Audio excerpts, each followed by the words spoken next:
My name is Jahmad Belugo, and I'm a photographer from Los Angeles.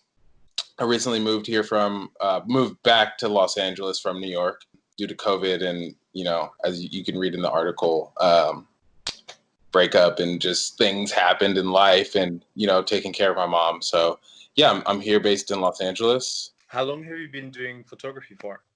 I started doing photography in high school. I started doing photography because I was like sort of like a delinquent in high school, and I got kicked out of every class, and I was on the football team as well. So the football coach was actually the photography teacher, and he was known for giving A's.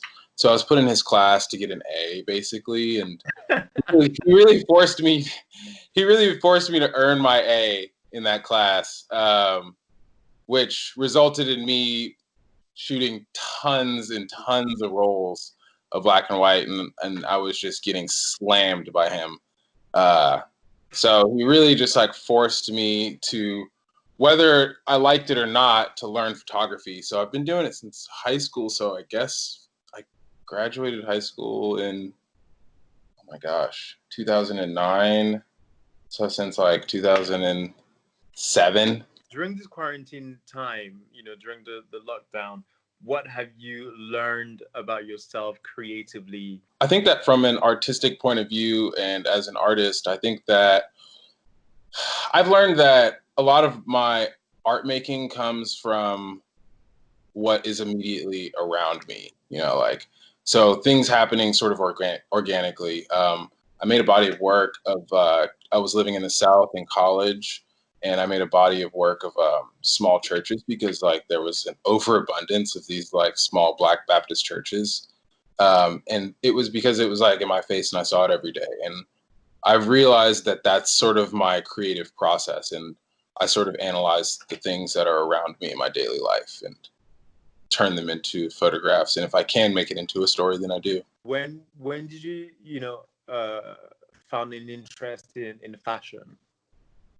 Interestingly enough, I think through my beginnings in photography and even through my undergraduate years, I really kind of did not like fashion photography, and for whatever reason, I found it to like not be challenging. And I got really interested when I started working at Marc Jacobs, and I moved to New York, and I quickly realized that fashion was not easy. Seeing people from Paris and London and Milan that would come to New York, and just, how they would put things together, I was just like really inspired, and I guess made me start to care more. Tell me a bit more about the cover story that you did for her. Did you know it was going to be a cover? What was your reaction? Katie reached out to me and she basically asked me to just come up with a story, and if I had any ideas, then to let her know. And I was kind of racking my brain, and I had already been making photographs of my mom, more so just like around the house. And, they were a bit more emotional photographs of like, the process of her going through cancer. And my brother and I recently like went through all like her closet, which was like full of stuff from like the 80s and, like tons of great stuff. And I had the idea of dressing her up. Wasn't really, the idea to make the photographs for the magazine. And then we were sitting eating dinner one night, and she said, "How about we just do the pictures of me for the magazine wearing my clothes?" She was like, "Yeah, this is what we're going to do. You're going to take pictures of me, and I'm going to wear these things." And, and that was it. And then, as we started photographing, we kind of ran into a roadblock, and I called a friend to help style a few of the shots as well. So, it's a really close friend of mine that I've known since high school. So I wanted to like make sure that I picked the right person that my mom felt comfortable with, that she's known, and she's known her since high school. So that kind of made it special as well, to involve the one person that is like working in the industry and also knows my mom. So, and then my reaction to the cover honestly was like, I woke up, I got I got the email at like, or text message at like 4 in the morning, and I was like, holy shit, this isn't real. I kid you not, I thought it was a dream. And I was like, I texted Katie, like, and I deleted it like 10 times. I was like, are you fucking with me? Like, is this like a sick joke? Like, is there a prank? How did your mom react? My mom couldn't believe it. My mom was just like complete. She was like, no. She started crying, and she just immediately was like telling me that I need to call like all these people, and like she immediately called my grandma and like told her, and you know, she was so excited, telling everyone that she couldn't even really articulate like what was happening, you know, because she was just like in awe, and she was just like, talk to Jahmad, like it's a fashion magazine, it's a huge deal, it's a book. She's like, I don't really know. One last thing I wanted to ask you is about change. We talk a lot about change in the industry and how how we can do better in terms of, you know, racism, in terms of sustainability. What are your hopes for the future, and what do you think change looks like for you?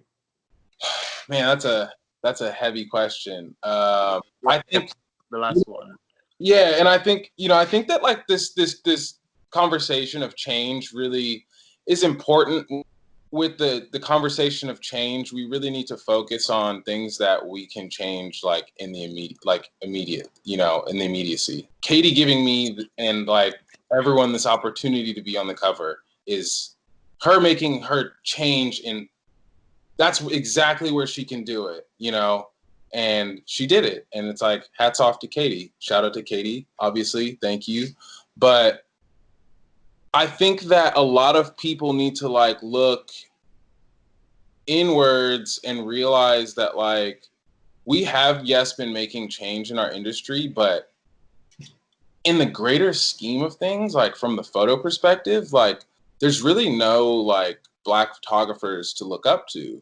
And you know, like just in history, you know, we have tons of names right now and like people that I'm inspired by, but like, you know, unfortunately, not one of them is Black, you know, to be at the level of like Sorrenti, Testino, Sims, Collier Shore, so on and so forth. And I think that like now is the time that we can change that. And like, hopefully that is, you know, I'd like to be able to, if I do end up like teaching photography one day or something, like teach photo history and be able to like have a few names that were like noteworthy and were able to stand up against the heavy hitters of, you know, our generation. And that would make me happy. I think that's like the change we really need to see, is like allowing people to make timeless images rather than, you know, focusing on Black creatives making Afrocentric work and just sort of letting the images just be completely timeless.